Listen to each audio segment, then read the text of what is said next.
అందరికీ నమస్కారం. మూవీ దునియాకి స్వాగతం. కొన్ని మూవీస్ ఫాస్ట్‌గా కంప్లీట్ చేస్తారు. కానీ కొన్ని మూవీస్ చాలా టైం తీసుకొని తీస్తారు. దీంట్లో మనం ఫాస్ట్‌గా కంప్లీట్ అయిన మూవీస్ ఏంటో అండ్ వాళ్ళు ఎలా ఫాస్ట్‌గా కంప్లీట్ చేశారో ఈ వీడియోలో చూద్దాం. So let's start the video. Number 7 భక్త ప్రహ్లాద. ఈ మూవీకో స్పెషాలిటీ ఉంది. తెలుగులో వచ్చిన ఫస్ట్ సౌండ్ ఫిల్మ్ ఇదే. అంటే దీనికి ముందు ఇంకో మూవీ వచ్చింది. కానీ ఆ మూవీలో తెలుగు, తమిళ్ మిక్స్ అయి ఉంటుంది. దీంట్లో స్ట్రెయిట్ తెలుగు ఉంటుంది. ఇంకా మెయిన్ మ్యాటర్లోకి వెళ్తే ఈ మూవీని 18 to 20 డేస్లో కంప్లీట్ చేశారు. ఆ 20 డేస్ ఇంపీరియల్ స్టూడియోస్లోనే మొత్తం షూటింగ్ కంప్లీట్ చేసుకున్నారు మూవీ టీం. ఆ టైంలో 18 to 20 డేస్లోనే మూవీ షూటింగ్ కంప్లీట్ చేయడం అంటే చాలా గ్రేట్. ఎందుకంటే ఇది 1932లో వచ్చింది కాబట్టి. ఇప్పుడంటే డైలాగ్స్ అవన్నీ కరెక్ట్గా అలవాటు అయిపోతున్నాయి, కానీ ఫస్ట్ టాకీ ఫిల్మ్ కాబట్టి లిప్సింగ్ అదంతా కరెక్ట్గా రావాలి. అయినా కానీ 18 to 20 డేస్ మధ్యలోనే కంప్లీట్ చేశారు. ఈ మూవీ స్టోరీని అడాప్ట్ చేసుకొని తెలుగులోనే ఇంకో 2 మూవీస్ కూడా వచ్చాయి. ఈ మూవీ ఎలా షూట్ చేశారో తెలీదు. ఎందుకంటే ఆ టైంలో articles or press meets, interviews ఏవీ లేవు ఇలాంటివి. అండ్ ఫస్ట్ టాకీ ఫిలిం తీయడం అంటే ఒక అచీవ్మెంటే. అది కూడా 1932లో. రన్ టైం కూడా తక్కువ ఉండడం వల్ల ఈ మూవీ టీంకి చాలా ప్లస్ పాయింట్ అయింది ఫాస్ట్గా షూటింగ్ కంప్లీట్ చేసుకోవడానికి. సో ఈ విధంగా Bhakta Prahlada movie first Telugu talkie film అవ్వడం కాకుండా ఫాస్ట్గా షూటింగ్ కంప్లీట్ అయిన లిస్ట్లో ఈ మూవీ చేరింది. నెంబర్ 6 హారామ్ ఖోర్. నవాజుద్దీన్ గారు యాక్ట్ చేసిన ఈ మూవీ ఫాస్ట్గా మూవీ కంప్లీట్ చేసి ఒక రికార్డ్ కొట్టింది. ఈ మూవీ షూటింగ్ మొత్తం 16 డేస్లో ఫినిష్ అయింది. ఓన్లీ షూటింగే 16 డేస్లో, నాట్ పోస్ట్ ప్రొడక్షన్. 16 డేస్లో ఫినిష్ అవ్వడానికి రీజన్ అయితే ఈ మూవీ రియల్ లొకేషన్స్లో షూట్ చేయడం వల్ల. ఒకవేళ సెట్స్ వేసి షూట్ చేస్తే చాలా టైం పడుతుంది. ఆ సెట్ కూడా ఆర్టిఫిషియల్గా ఉండడానికి ఛాన్స్ ఉంటుంది మళ్ళీ. అండ్ స్కూల్ సీన్స్లో పిల్లలు యాక్టర్స్ కాదు, రియల్గా స్కూల్లో చదువుకునే కిడ్సే. ఆఫ్ స్క్రీన్లో మూవీ టీం వాళ్ళతో టైం స్పెండ్ చేయడం వల్ల ఆన్ స్క్రీన్లో వాళ్ళ బాండింగ్ అండ్ కోఆర్డినేషన్ కూడా కరెక్ట్గా సెట్ అయింది. ఒక రకంగా ఇది కూడా ఒక రీజనే ఫాస్ట్గా కంప్లీట్ అవ్వడానికి. ఒకవేళ కిడ్ సీన్స్లో కరెక్ట్గా సీన్ రాకపోయినా చాలా టేక్స్ తీసుకోవాల్సి వస్తుంది. అండ్ ఫాస్ట్గా కంప్లీట్ అవ్వడానికి అటు క్రూ సపోర్ట్, ఇటు క్యాష్ కూడా కరెక్ట్గా యాక్ట్ చేయాలి. మూవీ టీం కరెక్ట్గా సపోర్ట్ చేసి వర్క్ చేశారు కాబట్టి పాసిబుల్ అయింది అని డైరెక్టర్ చెప్పారు. అండ్ నవాజుద్దీన్ గారు లాంటి యాక్టర్ కూడా ఉండడం వల్ల ఇంకా ప్లస్ అయిందని కూడా చెప్పారు. సో ఈ విధంగా ఈ హిందీ మూవీ 16 డేస్లోనే షూటింగ్ కంప్లీట్ చేసుకుంది. నెంబర్ 5 శివప్పు మలై. ఇది ఒక తమిళ్ యాక్షన్ ఫిలిం. ఈ మూవీ అయితే ఇప్పుడున్న లిస్ట్ కంటే చాలా డిఫరెంట్గా ఉంటుంది. ఎందుకంటే ఈ మూవీ ఓన్లీ ప్రొడక్షన్ వరకే కాదు, పోస్ట్ ప్రొడక్షన్, ప్రీ ప్రొడక్షన్ కూడా 11 డేస్లోనే కంప్లీట్ చేశారు. ఎగ్జాక్ట్గా చెప్పాలంటే 11 days 23 hours 45 minutesలో కంప్లీట్ చేశారు మొత్తం. 22 May ఈవినింగ్ 6:30కి స్టార్ట్ చేస్తే మళ్ళీ 3 June 6:15 ఈవినింగ్కి ఫినిష్ చేశారు మూవీ మొత్తం. అండ్ ఇదంతా అంత ఈజీ కాదు. ఎందుకంటే ఈ మూవీ కోసం 1000 క్రూ మెంబర్స్ వర్క్ చేశారు. వాళ్ళందరూ కరెక్ట్గా వర్క్ చేస్తేనే షూటింగ్ అనుకున్న టైంకి కంప్లీట్ అవుతుంది. అండ్ యాక్టర్స్, ఎడిటర్స్, లిరిసిస్ట్ అందరూ ఫోకస్డ్గా వర్క్ చేయాలి. అదంతా ఈజీ కాదు అనిపించింది. అండ్ ఈ మూవీ గిన్నిస్ వరల్డ్ రికార్డ్ని కూడా బ్రేక్ చేసింది. ఫస్ట్ ఒక బ్రిటిష్ ఫిలిం 13 డేస్లోనే మూవీ కంప్లీట్ చేశారు. దాన్ని మూవీ 11 days 23 hours తీసి 2010లో రికార్డ్ బ్రేక్ చేసింది. అండ్ ఈ మూవీలో యాక్ట్ చేసిన సురేష్ అనే అతను కూడా చాలా రికార్డ్స్ క్రియేట్ చేశాడు. అండ్ ఈ మూవీలో యాక్ట్ అండ్ ప్రొడ్యూస్ చేసి ఇంకో రికార్డ్ క్రియేట్ చేశాడని చెప్పొచ్చు. సో ఈ విధంగా ఈ మూవీ ఫాస్టెస్ట్ కంప్లీటెడ్ ఫిల్మ్ అయ్యింది. వీడియో కంటిన్యూ చేసే ముందు మీకు ఈ వీడియో నచ్చినట్టయితే సబ్స్క్రైబ్ చేసి సపోర్ట్ చేయండి. సబ్స్క్రైబ్ చేశాక బెల్ నోటిఫికేషన్ ఆన్లో పెట్టుకోండి. నెంబర్ 4 దొంగల ముఠ. ఒక మూవీ ఫిలిం మేకింగ్లో ఇన్స్పైర్ అయ్యేలా తీసే వాళ్ళలో ఆర్జీవి గారు ఒకరు. ఈ మూవీతో తక్కువ బడ్జెట్లో అండ్ మూవీ ఫాస్ట్గా కంప్లీట్ చేయొచ్చు అని మూవీతో ప్రూవ్ చేశారు. నార్మల్గా ఒక మూవీ తీయడానికి 5 to 6 months టైం పడుతుంది. క్రూ మెంబర్స్ కూడా చాలామంది ఉంటారు. కానీ దొంగల ముఠ మూవీ అలా కాదు.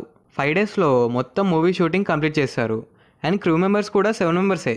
Director, assistant director and 5 camera operators. ఇంత తక్కువ క్రూ మెంబర్స్తో వర్క్ చేయడం అంటే చాలా కష్టం. అయినా కానీ 5 daysలో కంప్లీట్ చేశారంటే చాలా గ్రేట్. అండ్ ఈ మూవీ ఆర్జీవి గారు తీయడానికి మెయిన్ రీజన్ లో బడ్జెట్లో కూడా మూవీ తీయొచ్చు అని ప్రూవ్ చేయడానికి. ఇలా లో బడ్జెట్లో తీయడం వల్ల డైరెక్టర్ మారుతి కూడా టైట్ బడ్జెట్లో ప్లస్ దొంగల ముఠాకి యూజ్ చేసినట్టే 5D కెమెరాని యూజ్ చేసి ఈ రోజుల్లానే మూవీ తీశారు. అండ్ దొంగల ముఠ మూవీకి ఏ ఆర్టిఫిషియల్ లైట్ వాడకుండా న్యాచురల్ లైట్తో తీశారు. అండ్ ప్రతి సీన్ని 5 different యాంగిల్స్లో నుండి ఒకేసారి షూట్ చేశారు ఈ మూవీలో. అలా అయితే ఒక యాంగిల్లో నుండి బాగా రాకపోయినా ఇంకో యాంగిల్ని సెలెక్ట్ చేసుకోవచ్చు. ఒక రకంగా ఇది ఎక్స్పెరిమెంటల్ ఫిలిం అనొచ్చు. సో ఈ రకంగా ఈ మూవీని 5 daysలో షూటింగ్ కంప్లీట్ చేశారు. నెంబర్ 3 విశ్వగురు. ఈ మూవీ 2017లో మలయాళం లాంగ్వేజ్లో తీశారు. ఈ మూవీ కూడా స్క్రిప్ట్ టు స్క్రీన్ రూల్ని ఫాలో అయ్యి తీశారు. అండ్ ఫాస్ట్గా కూడా మూవీని కంప్లీట్ చేశారు. ఈ మూవీ మొత్తం 51 hours కంప్లీట్ చేశారు. అంటే exactly 2 days 3 hours. Editing, mixing, shooting ఇంకా అన్నీ 2 daysలోనే కంప్లీట్ చేశారు. 2 డేస్లో కంప్లీట్ చేయడానికి రీజన్ అయితే on spot voice record and on spot editing చేయడమే. దాంతో మూవీ టీమ్కి చాలా టైం సేవ్ అవుతుంది. అంటే 2 పనులు ఒకేసారి చేసే టైం సేవ్ అవుతుంది కదా. ఇది ఒక బయోపిక్ కాబట్టి న్యాచురల్గా రావాలని ఈ మూవీ టీం ఏ సీన్కి విఎఫ్ఎక్స్ యూజ్ చేయలేదు. ఈ డెసిషన్ వల్ల మూవీ టీంకి ఇంకా ప్లస్ పాయింట్ అయింది. విఎఫ్ఎక్స్ వర్క్ చేస్తుంటే ఈ రికార్డ్ కొట్టేవాళ్ళు కాదు. ఈ మూవీకి ముందు ఒక శ్రీలంకన్ మూవీ ఈ రికార్డ్ని హోల్డ్ చేసింది. శ్రీలంకన్ మూవీ 71 అవర్స్లో ఫినిష్ చేసే విశ్వగురు మూవీ 51 అవర్స్లో ఫినిష్ చేసి ఆ రికార్డ్ని బీట్ చేసింది. అండ్ ఈ మూవీ ఇంత ఫాస్ట్గా ఫినిష్ చేయడానికి ఇంకో రీజన్ అయితే రన్ టైం. 1 అవర్ 15 మినిట్సే కాబట్టి చాలా ఫాస్ట్గా అయిపోతుంది. అండ్ బడ్జెట్ కూడా కొంచెం తక్కువలోనే తీశారు. 30 lakhsలో ఈ మూవీ మొత్తం ఫినిష్ చేశారు. అంటే మూవీ పరంగా ఈ బడ్జెట్ తక్కువే. సో ఇలా ఈ మూవీని 2 డేస్లో ఫినిష్ చేశారు. నెంబర్ 2 సుగ్రీవ. ఇది ఒక కన్నడ మూవీ. ఈ మూవీని 10 డైరెక్టర్స్తో షూట్ చేసి 18 అవర్స్లో ఫినిష్ చేశారు. ఈ movie shooting 11th October morning 6కి స్టార్ట్ చేస్తే అదే రోజు నైట్ 11:55కి షూటింగ్ కంప్లీట్ అయింది. ఈ మూవీకి 10 డైరెక్టర్స్, 10 కెమెరామెన్స్, 40 కెమెరా అసిస్టెంట్ ఇంకా ఇలా చాలామంది వర్క్ చేశారు. ఈ మూవీ షూటింగ్ టైంలో 60 artist and 600 junior artist work చేశారు. అండ్ ఈ మూవీ కోసం 8 డిఫరెంట్ సెట్స్ వేశారు మూవీ టీం. ఆ 18 అవర్స్ ఇక్కడే షూట్ చేశారు. కానీ ఇంత కష్టపడ్డాక కూడా గిన్నిస్ బుక్ లిస్ట్లో ఈ మూవీ లేదు. ఎందుకంటే వాళ్ళు షూటింగ్ స్టార్ట్ అయినప్పటి నుండి మూవీ రిలీజ్ అయ్యే టైం వరకు టైంని కౌంట్ చేస్తారు.